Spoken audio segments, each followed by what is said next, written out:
మన ప్రభువును రక్షకుడైన యేసుక్రీస్తు ప్రశస్తమైన నామంలో మీ అందరికీ వందనాలు తెలియచేస్తూ ఉన్నాను. మీరు మా కార్యక్రమాలను వీక్షిస్తూ ఉన్నందుకే సంతోషిస్తూ ఉన్నాం. మీకు ఏదైనా ప్రార్థన అవసరాలు ఉంటే స్క్రీన్ మీద కనపడే ఫోన్ నెంబర్కి ఫోన్ చేసి మీ ప్రార్థన అవసరాలను మీరు తెలియచేయండి. మేము మీ గురించి ప్రార్థన చేస్తాం. సరే, మనం ఇర్మియా గ్రంథం 30వ అధ్యాయం 17వ వచనాన్ని మనం చదవగలిగితే, వారు ఎవరును లక్ష్య పెట్టని సియోననియు వెలివేయబడినదనియు నీకు పేరు పెట్టుచున్నారు. అయితే నేను నీకు ఆరోగ్యము కలగజేసేదను, నీ గాయములను మాన్పెదను. అయితే నేను నీకు ఆరోగ్యము కలగజేసేదను, నీ గాయములను మాన్పెదను.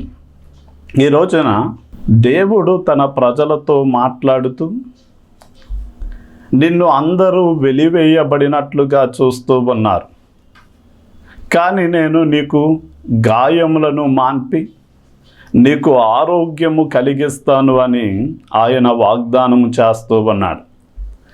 ఈ రోజున మనకి సంతోషము కలిగినప్పుడు పాటలు పాడి దేవుణ్ణి స్తుతించాలి అని, శ్రమ కలిగినప్పుడు మనము దేవునికి ప్రార్థన చేయాలి అని మనకి వాక్యము సెలవిస్తూ ఉంది.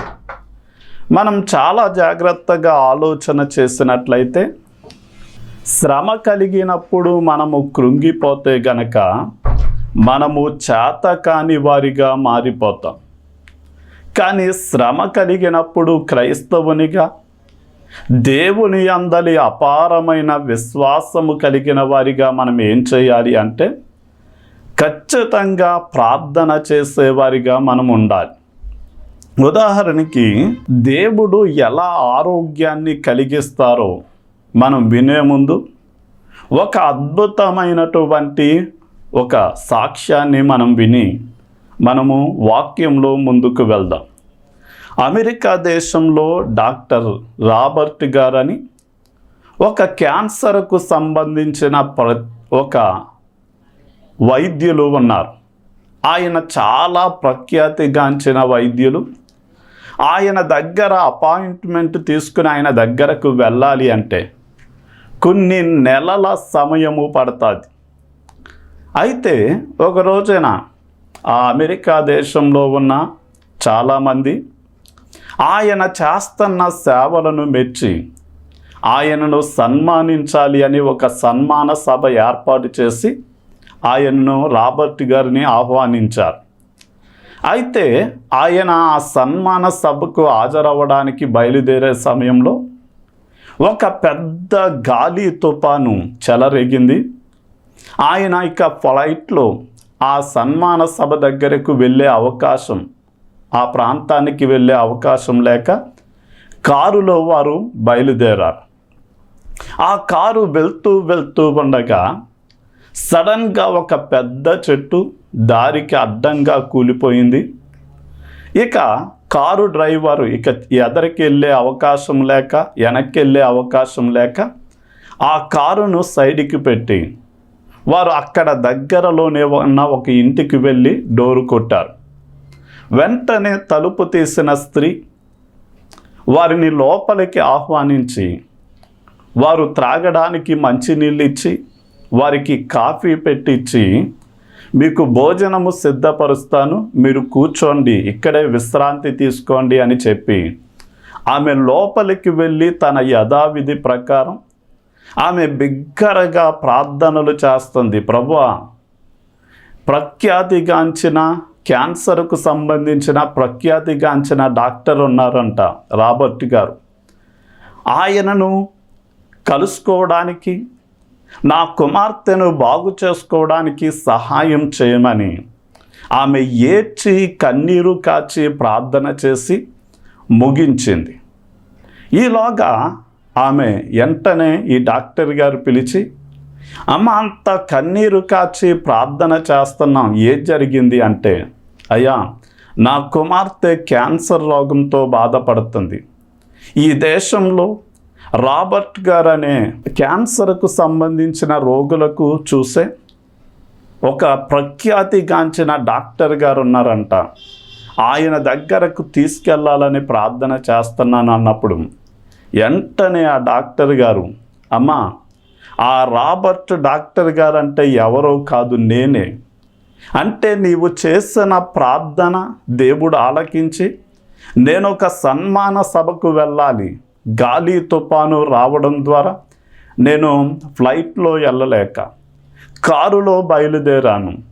నీవు ఎవరి గురించి అయితే ప్రార్థించావో ఆ డాక్టర్ని నేనే. దేవుడు నీ ప్రార్థన విని నన్ను నీ ఇంటికే తీసుకొచ్చాడు అని సాక్ష్యం ఇచ్చి, ఇదిగో నీ కుమార్తెకి అపాయింట్మెంట్ రాసిస్తున్నాను, నా దగ్గరకు తీసుకురా, ఎంత బిల్లు అయినా సరే నేనే మీకు ఉచితంగా వైద్యాన్ని ఇస్తాను అని ఆమెకు అపాయింట్మెంట్ రాసిచ్చి వెళ్ళాడు. దేవునికి స్తోత్రం. ఈ రోజున శ్రమ కలిగినప్పుడు మనము కృంగిపోక, మనము దేవునికి ప్రార్థన చేసినప్పుడు మన ప్రార్థనలు విని మన ప్రార్థనలకు జవాబునిచ్చే దేవుడు మనకున్నాడు గనక, ఆయన నీకు ఆరోగ్యము కలిగిస్తానన్నాడు గనక మనము విశ్వసించి ఆయనకు ప్రార్థించేవారిగా మనం ఉండాలి.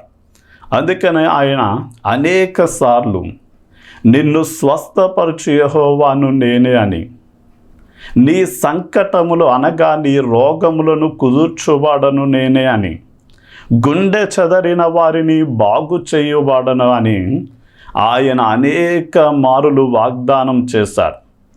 వాగ్దానము చేసిన వాడు నమ్మదగిన వాడు గనక ఆయన మనకు స్వస్థత ఇచ్చేంత వరకు, మన గాయములను మాన్పేంత వరకు మనము ఆసక్తి కలిగి ప్రభువుకి ప్రార్థన చేయాలి.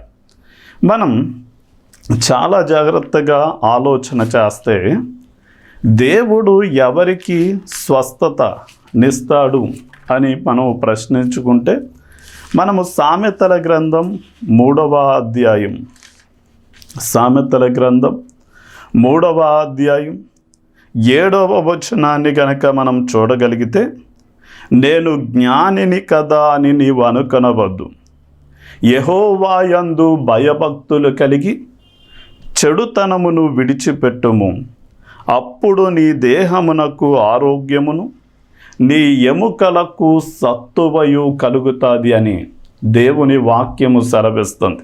అంటే యెహోవా యందు భయభక్తులు కలిగి చెడుతనాన్ని వదిలిపెడితే ఆయన మన దేహానికి ఆరోగ్యాన్ని, మన ఎముకలకు సత్తువనిచ్చే దేవుడై ఉన్నాడు. మనం మానవుని యొక్క హృదయము చాలా ఘోరమైన వ్యాధి కలది అని దేవుని వాక్యము సెలవిస్తుంది.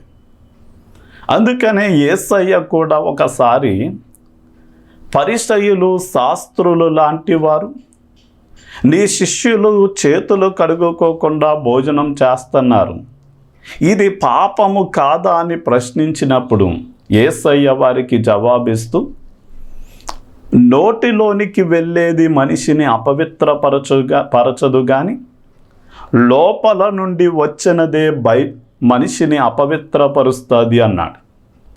అంటే లోపల నుండి వచ్చేది అంటే హృదయంలో నుండి వచ్చేది. ఆ హృదయంలో ఎలాంటి విషయాలు ఉంటున్నాయి అంటే కోపము, అల్లరి, దూషణ, వ్యభిచారమును గూర్చిన ఆలోచనలు, నరహత్యను గూర్చిన ఆలోచనలు, ఇలా ఎన్నో చెడు ఆలోచనల చేత మనం నింపబడి ఉంటూ ఉన్నాం. అంటే మన హృదయంలో ఇలాంటి కోపాలు, అసూయలు, విభేదాలు, కక్షలు ఇలాంటివి అన్నీ దాచుకుని నాకు దేవుడు సహాయం చేయాలి, నన్ను దేవుడు బాగు చేయాలి అంటే అది మంచి పద్ధతి కాదు. అంటే దేవుని యందు భయభక్తులు కలిగిన వారు చెడుతనాన్ని అసహించుకునేవారిగా ఉండాలి, ద్వేషించేవారిగా ఉండాలి. అందుకనే మనం చూడగలిగితే అబ్రహాము తన భార్యతో ఒక ప్రాంతానికి, ఫిలిస్తీయుల ప్రాంతానికి వెళ్ళినప్పుడు అబీమెలెకు అనే రాజు దగ్గర కొంచెం మంది చెప్తున్నారు, ఇదిగో ఏదో దేశం నుండి అబ్రహాము అనే వ్యక్తి వచ్చాడు, అతని దగ్గర చాలా అందమైనటువంటి ఒక స్త్రీ ఉంది అని సారా గారి యొక్క అందాన్ని గురించి వివరించినప్పుడు వెంటనే రాజు అన్నాడు, ఆమెను నా యొద్దకు తీసుకురండి అన్నాడు. వెంటనే ఆ అబ్రాహాము భార్య సారా ఆ రాజు దగ్గరికి తీసుకుని వెళ్ళబడింది. ఆ రాజు తనను వివాహం చేసుకుందాము అని తన ఇంట్లో ఉంచుకున్న సమయంలో ఆ ఇంటి వారు ఏది చేసినా, బహుశా నేను అనుకుంటాను, పడిన కష్టానికి మంచి ఫలితం రాకపోవడం. వారు ఒక మొక్క నాటితే అది ఫలించకపోవడం, వారు పెంచే పశువులు గర్భము దాల్చకపోవడం, లేక పిల్లల్ని కనకపోవడం, లేక ఆ ఇంటిలో ఉన్న స్త్రీలకు సంతానము లేకపోవడం వారు చూశారు. అలా బాధించబడుతూ ఉండగా దేవుడు అబీమెలెకును దర్శించి, నీవు తెచ్చుకున్న ఆమె ఇదిగో నా సేవకుడైన అబ్రాహాము యొక్క భార్య, ఆమె నిమిత్తము నీవు చచ్చిన వాడితో సమానం అని చెప్పినప్పుడు వెంటనే అబీమెలెకు, అతడు తన చెల్లి అని చెప్పిన కారణము చేత నేను తెచ్చుకున్నాను, కానీ నేను ఎలాంటి అన్యాయము చేయలేదు అన్నప్పుడు, అయితే అతని భార్యను అతనికి అప్పగించేయి అన్నాడు. వెంటనే అతడు దేవుని మాటకు విధేయుడై తన అబ్రాహాము భార్యను తీసుకొచ్చి అప్పగించినప్పుడు, నీవెందుకు నీ చెల్లని చెప్పావు అన్నప్పుడు, నేను ఇక్కడ ఉన్న ప్రజలలో దైవ భయము లేకపోవడం చూసి నా భార్యను బట్టి నన్ను చంపుతారేమో అని భయమేసి నా చెల్లి అని చెప్పాను అన్నాడు. వెంటనే అయితే ఇదిగో నీ భార్యను నీవు తీసుకో అని ఇచ్చి అప్పగించినప్పుడు అబ్రాహాము వెంటనే అబీమెలెకు నిమిత్తం ప్రార్థన చేసిన వెంటనే దేవుడు అబీమెలెకు ఇంటి వారిని బాగు చేసి వారికి గర్భఫలాన్ని బహుమానంగా దేవుడు దయచేశాడు.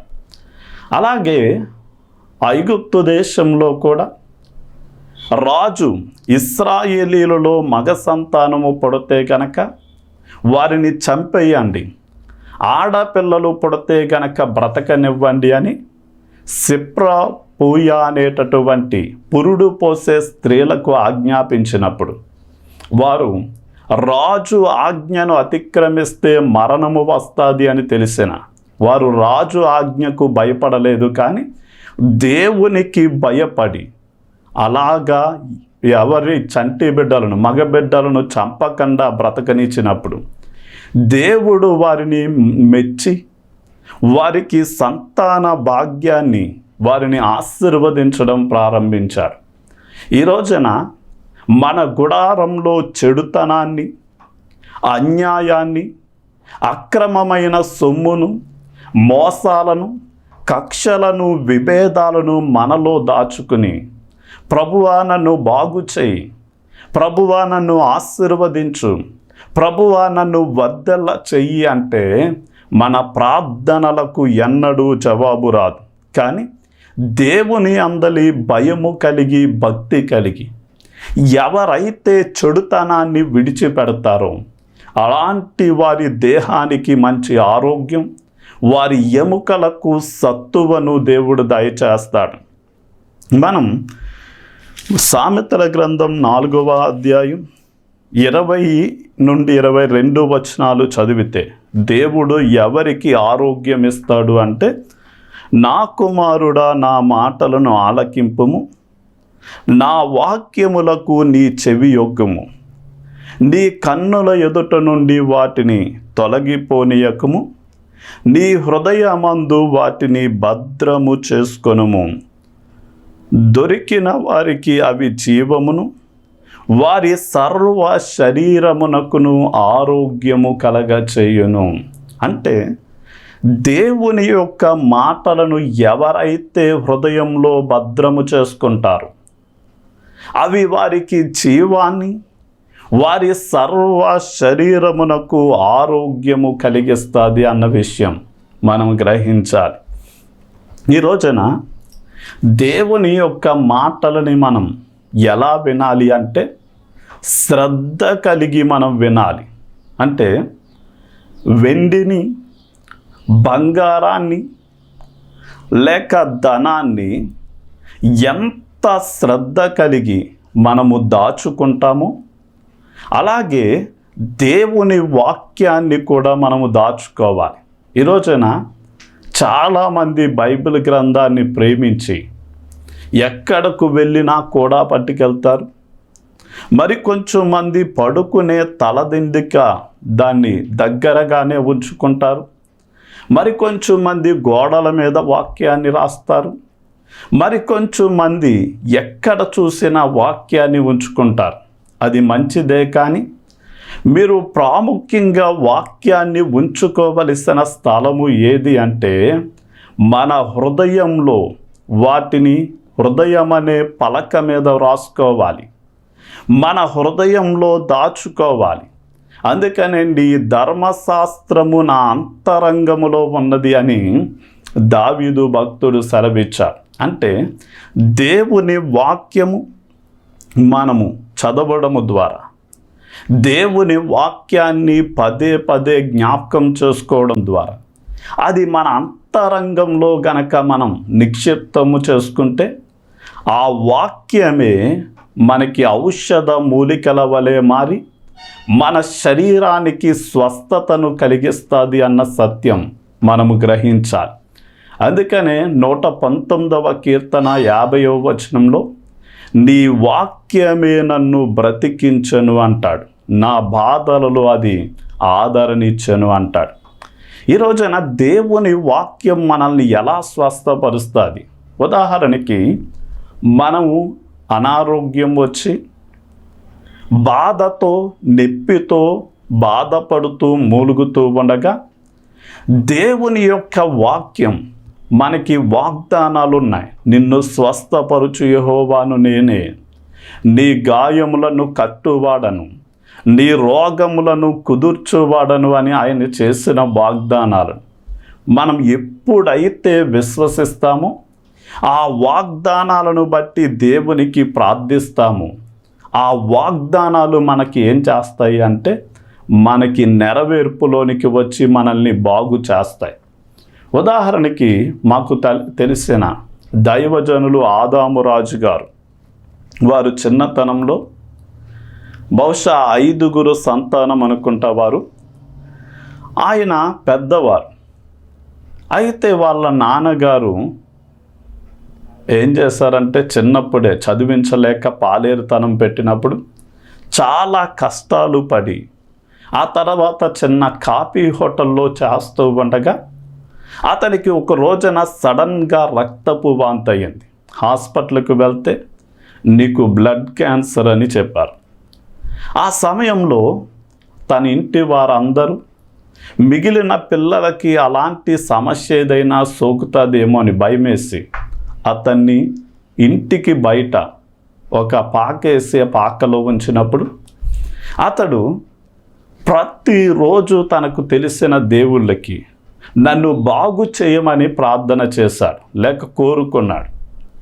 కానీ ఒక కొంతకాలం అదే స్థితిలో ఉండిపోయేసరికి అతను మాంసం హరించిపోయి తన చర్మం ఎముకలు నట్టి బక్క చిక్కిపోయి రేపో మాపో చనిపోతాడు అనే పరిస్థితిలో దూరం నుండి ఒక స్వరం మైకులో వినపడుతుంది, నిన్ను స్వస్థపరుచు యెహోవాను నేనే, నిన్ను స్వస్థపరుచు యెహోవాను నేనే అనే మాట వినపడేసరికి వెంటనే ఆ యవనస్తుడు ప్రభువా నన్ను స్వస్థపరుచు అన్నప్పుడు వెంటనే ఒక వాంతయి బోల్రంగా పడిపోయాడు.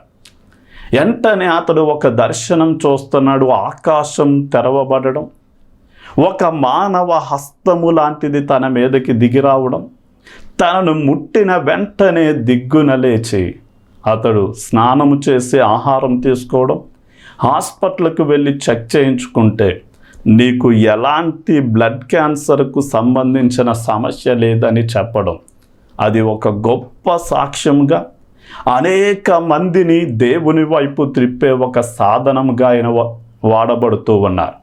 అంటే నిన్ను స్వస్థపరిచే వాక్యం, అంటే దేవుని వాక్యాన్ని మన హృదయంలో భద్రపరుచుకుంటే, ఆ వాగ్దానాలను విశ్వసించి మనము ప్రార్థన చేస్తే, దేవుని వాక్యమే ఔషధ మూలికల వలె మనకు స్వస్థతనిస్తాయి. అలాగే మనం 2వ రాజుల గ్రంథం 20వ అధ్యాయం మనం గనక చూడగలిగితే, 2వ రాజుల గ్రంథం 20వ అధ్యాయం 5వ వచనాన్ని గనక మనం చూడగలిగితే, నీవు తిరిగి నా ప్రజల అధిపతి అయిన హిజ్కియా యొద్దకు పోయి అతనితో ఇట్లనము, నీ పితరుడైన దావీదునకు దేవుడగు యెహోవా నీకు సెలవిచ్చినదేమనగా, నీవు కన్నీళ్లు విడుచుట చూచితిని, నీ ప్రార్థన నేను అంగీకరించి ఉన్నాను, నేను నిన్ను బాగు చేసేదను. దేవునికి మహిమ కలుగునగాక. సరే, మనం ప్రాముఖ్యంగా 3వ వచనాన్ని చూస్తే, అతడు ప్రార్థన చేసేటప్పుడు, యెహోవా యథార్థ హృదయుడనై సత్యముతో నీ సన్నిధిలో నేను ఎట్లు నడుచుకుంటునో, నీ దృష్టికి అనుకూలముగా సమస్తము నేను ఎట్లు జరిగించుతునో కృపతో జ్ఞాపకము చేసుకోమని హిజ్కియా కన్నీళ్లు విడిచుచు యెహోవాకు ప్రార్థన చేశాను. ఈ రోజున దేవుడు మనల్ని స్వస్థపరచాలి అంటే చెడుతనాన్ని విడిచిపెట్టాలి. దేవుడు మనల్ని స్వస్థపరచాలి అంటే దేవుని వాక్యాన్ని మన హృదయంలో భద్రం చేసుకోవాలి. 3వదిగా దేవుడు మనల్ని స్వస్థపరచాలి అంటే ఆయన దృష్టి ఎదుట మనము యథార్థముగా జీవించాలి. అందుకనే ఎప్పుడైతే యెషయా ప్రవక్త వెళ్ళి, రాజు అయిన హిజ్కియా నీవు మరణిస్తావు, నీ ఇల్లు చక్కబెట్టుకోమని చెప్పిన వెంటనే అతడు గోడ తట్టుకు తిప్పుకుని దేవునితో చెప్తున్నాడు, ప్రభువా, నేను ఎంత సత్యముగా నీతిగా నీ దృష్టికి సమస్తము అనుకూలంగా నేను ఎంత యథార్థంగా జీవించానో నన్ను జ్ఞాపకం తెచ్చుకుని నా ఆయుష్ను పొడిగించమని ప్రార్థన చేసినప్పుడు దేవుడు అతని ప్రార్థన ఆలకించి అతన్ని బాగు చేశాను అని దేవుడు తన ప్రవక్తను పంపించాడు. ఈ రోజున దేవుడు యథార్థవంతులకు ఏ మేలు చేయక ఉండడు అని, యథార్థవంతులను బలపరచుటకే యెహోవా కనుదృష్టి లోకమందంతటా సంచారము చేస్తుంది అని మనము గ్రహించాలి. అంటే మనం దేవుని ఎదుట యథార్థంగా, నీతిగా, భక్తిగా, సత్యాన్ని అనుసరించి గనక మనం జీవించగలిగితే దేవుడు ఏం చేస్తాడు అంటే ఆయన మనల్ని స్వస్థపరుస్తాడు. అంటే స్వస్థత అన్నది కేవలము శరీరానికి సంబంధించిందే కాదు, కానీ మనం చూడగలిగితే ఆయన పొందిన గాయముల చేత మనకి స్వస్థత కలుగుతుంది అన్నాడు. అంటే అది కేవలం శరీర అనారోగ్యాలను మాత్రమే స్వస్థపరచడం కాదు. శరీర అనారోగ్యాలను బాగు చేసిన దేవుడే మన హృదయము ఘోరమైన వ్యాధి కలదిగా ఉంటే ఆ హృదయము ఎవ్వరూ బాగు చేయలేనంతగా చెడిపోయిన హృదయాన్ని బాగు చేయగలిగిన వాడు కనుక ఆయన నిన్ను స్వస్థపరచడానికి సిద్ధంగా ఉన్నాడు. కనుక నీవు స్వస్థత పొందుకోవాలి అంటే మనము యేసును విశ్వసించాలి, యేసు మీద ఆధారపడాలి.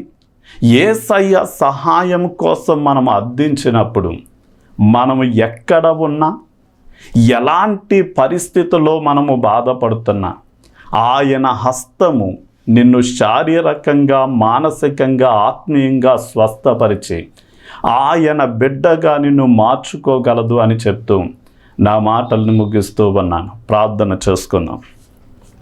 తండ్రి, నీకే వందనాలు, స్తుతులు చెల్లిస్తున్నాం నాయన.